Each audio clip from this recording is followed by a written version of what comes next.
En Côte d'Ivoire, seulement 5% de la population dispose d'une assurance maladie. Aujourd'hui, la couverture maladie universelle initiée par les autorités ivoiriennes s'annonce comme l'espoir de tout un peuple. Que faut-il comprendre par ce nouveau programme sanitaire de l'État de Côte d'Ivoire? La Jeune Chambre internationale Abidjan a ouvert la réflexion au cours de cette journée dédiée à la santé. Objectif, aider les autorités ivoiriennes à vulgariser cet instrument destiné à offrir à tous des soins de qualité et à moindre coût. Les premiers résultats que nous attendons, c'est la meilleure connaissance, une meilleure appréhension de la couverture maladie universelle. Que la population sache l'intérêt vraiment grand qu'il y a à pouvoir souscrire à ce produit de couverture maladie universelle.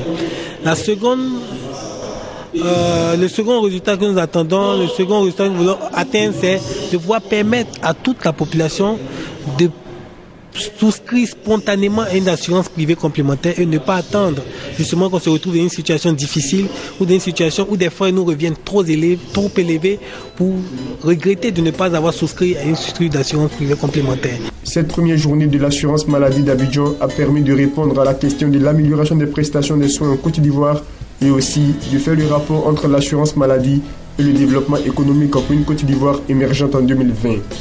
La couverture maladie universelle peut participer à l'amélioration des soins en amenant l'ensemble des populations, surtout aujourd'hui, à aller massivement se faire soigner en s'imposant le droit de se faire soigner et de le mettre effectivement en œuvre, ce droit-là. Ces populations, donc, quand elles vont aller se faire soigner, viendront avec une exigence, c'est que les soins qui leur sont promis leur soient, effectivement dispensés. C'est en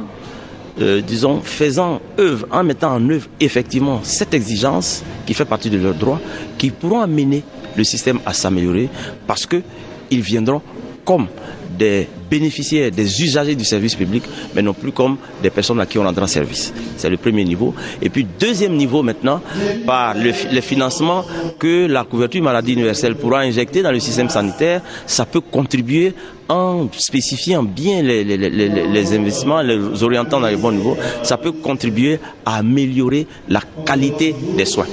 Plus la qualité des soins est améliorée, plus si vous voulez, la population se porte mieux. La personne humaine est la plus précieuse des richesses et servir l'humanité constitue l'œuvre la plus noble d'une vie.